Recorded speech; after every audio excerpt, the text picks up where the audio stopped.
All the way to River State now, which is still very much in the news. Yesterday, details of the certified true copy of the Supreme Court judgment as to why it recognized the Amewule-led local government, Amewule-led assembly came out yesterday in the press, and quite a number of media houses were able to lay their hands on it. But we have also seen quite a number of reactions, a number of groups now coming out to threaten the production of oil in the Niger Delta area if, the governor of the state is not allowed to function effectively. The political crisis in River State still hangs in the air, and there are questions as to how it's going to be resolved. Will it ever get resolved, or will it be like this for the next 4 years? These are the questions that we'll be asking this morning. We have as our guest High Chief Ambassador Sobomabo Jackridge joining us all the way from Port Harcourt this morning. Good morning, and good to see you. Good morning. You're welcome. Thank you for having me. Well, this is some of the issues that we're looking at this morning. I know that you must be concerned as a citizen of River State, and also as a resident of River State, about some of the events that have transpired in the last 2 weeks in your state. Can you give us your own overview of what you make of the happenings in the last 2 weeks? First, let me know your name. I think it's wise I know your name. What is your name? Maopa is my name. Okay. You're welcome. For me, what is happening in River State is actually not fair to River State, because this is the first time River State is experiencing quality leadership, despite the way, or despite how the governor emerged. For me, I am not in line with the governor from this onset. And today, the governor and I are working together because of the quality leadership that the River State has been in need, that the River State has been yearning for. This man has come and he is giving us that leadership that is needed. What is happening today in the state is not fair to the state and to the government of River State, because it is distracting, and as well as causing unrest in the state. I believe that something better should be done. They have been when you say that it is causing unrest, some people will say that, well, the reason why these matters were in court was so that their lordships can resolve the crisis and all disputes can be laid to rest. So what exactly do you consider unfair? Is it the judgments that you consider unfair, or the political crisis? Ranging from the crisis between the former governor Wike, the present minister of FCT, and the governor of the state. The former governor of the state actually was instrumental to the emergence of the present governor today. Because I remembered when I was also contesting, I contested against the present governor of the state, and he, the former governor, the present minister of FCT, compared and did all within his powers to plant Governor Fubara, and then making a U-turn to oppose him for no just cause, perhaps just because he wants to take over, leadership or control of the entire running of the state. But it is not so. Whether the man was your boy or was your subject, today he has been saddled with the responsibility of leading River State. You should give him a breath, at least a space to begin to attend to his functions. When you always want to control him, direct him, tell him what to sign, tell him what not to sign, you will make him look like he's just a ceremonial leader. That is one of the distractions. Secondly, what the Supreme Court, the judgment Supreme Court gave, I'm not a lawyer, but at least I want to say they are not fair enough. Because I've overheard some time ago, even some years ago, I saw it when Supreme judged against allocations to states, that it is not wise to impoverish the states, to deny the states allocations, because the people of the state, the civil servants, they bank on this. It is meager, but that is what they wanted.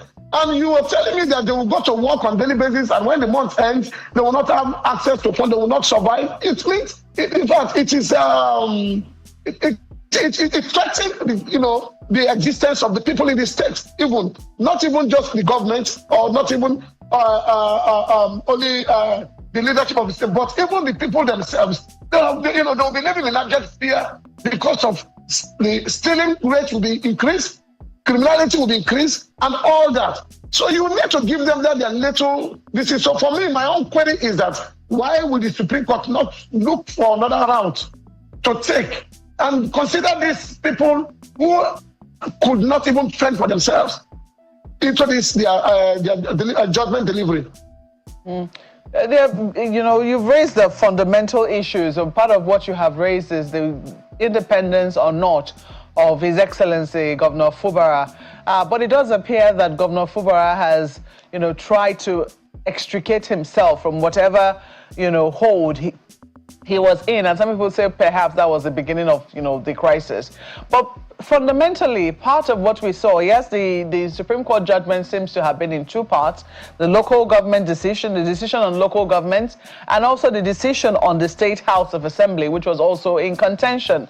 The State House of Assembly was recognized because, according to what we see, they say that there was no evidence of defection.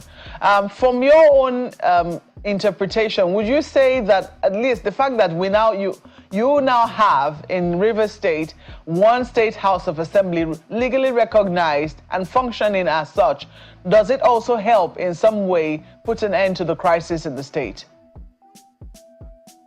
Well, the Supreme Court in their wisdom have declared or have rather directed the governor to represent the budget, the 2025 budget, before the Right Honorable Ameule led 2024 budget, before the Right Honorable Ameule led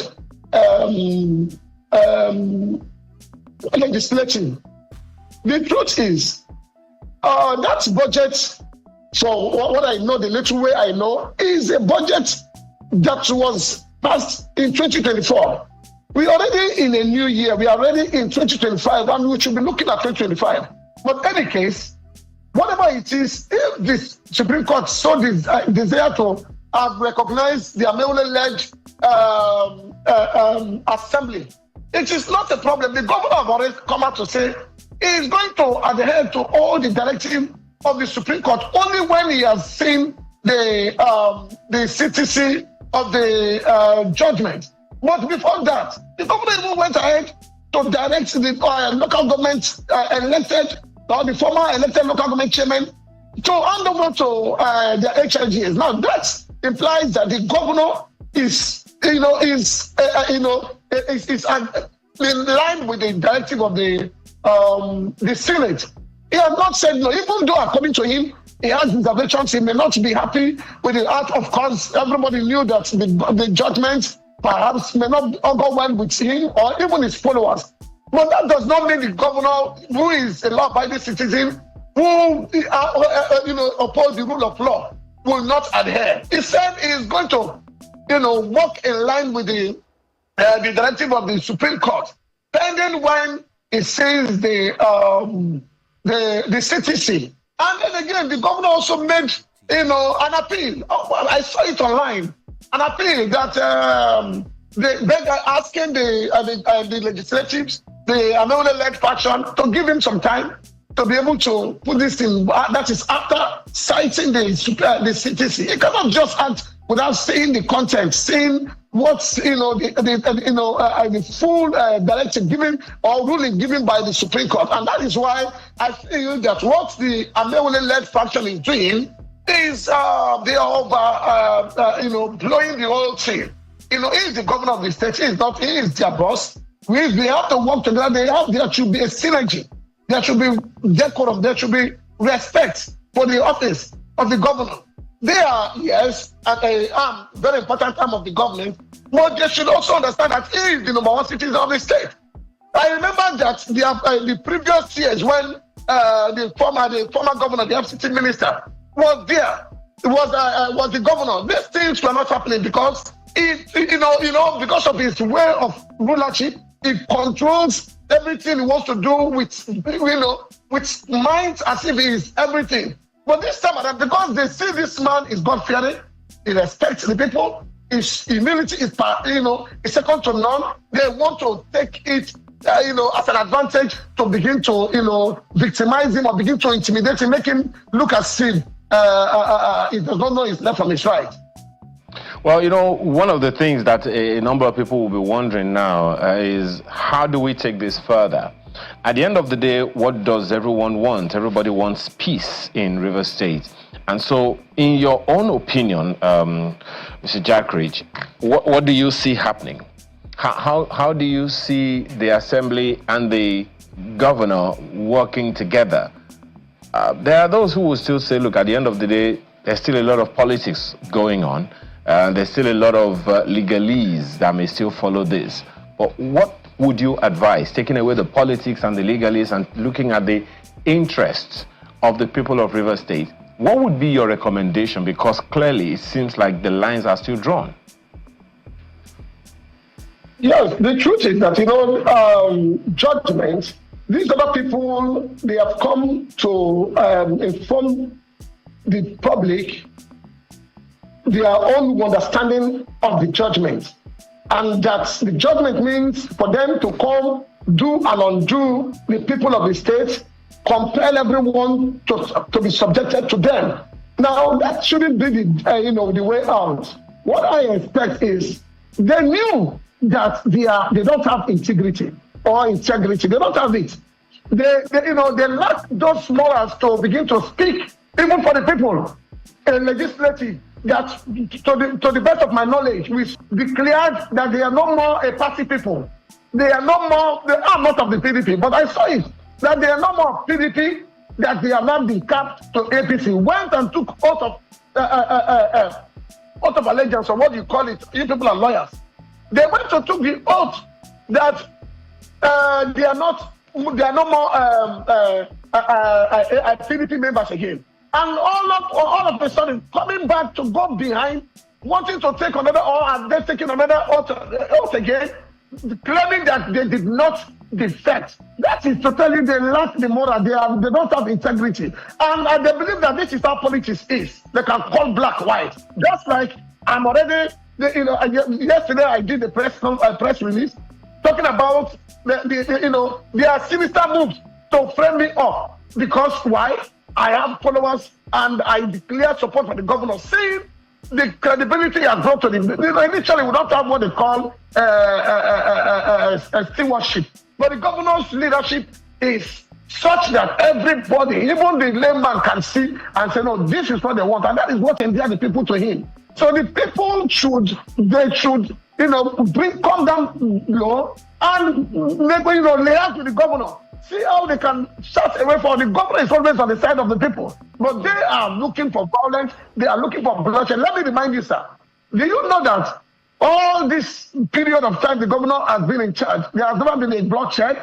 There has never been fighting anywhere, despite the kind of challenges, the kind of deliberate attacks he is getting. But if you were to do these other people, by now you would have heard what would have happened. Houses raised down. The same people raised down on the local government councils. The same people are, we want the government to advise them, even though the Supreme Court judgment has favored them. But remember, the judgment before the Supreme Court is not that of their defection.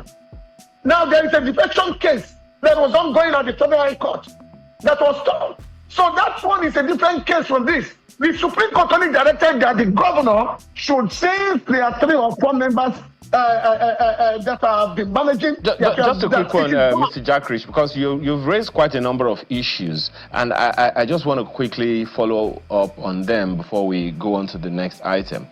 You said just a little while ago that the Amewule team, they swore an oath at some point to join another political party. But the Supreme Court says there is no iota of evidence. Do you have that evidence indeed that they moved to another political party? Definitely, if you give me time, some of us were present in the chambers when they took that decision. Some people, some pressmen, including your office. I'm talking about evidence. I'm talking about evidence. Maybe there is a signed document or something. Evidence? Okay. When people have gone to swear an oath that they are taking over across from one party to the other, is there any more evidence than that? Well, maybe something. Now, yeah. Sorry, but what I understand in the eyes of the law, that particular case challenging their legitimacy or eligibility to continue as members, we are not before the Supreme Court. It was already, because you know that they defected November, and then the Supreme Court, the case in the Supreme Court was already filed in November, and they defected in December. So you can imagine, so what is before the Supreme Court wasn't the Oh dear. Well, Mr. Jack Rich, there are so many issues to raise from this matter, and sincere apologies that, we lost that connection at that particular point. Let's just hope that at least eventually all of these issues will be resolved. There are so many things, and I'm very sure that we'll still be able to bring you back, some other time to talk to us more about this. High Chief Ambassador Sokomobo Jack Rich is the national leader of Simplicity Movement. Thank you for having stayed to the end of this video. You made me really happy. One more thing, click on the notification bell so anytime I make a video, you will be the first to be notified.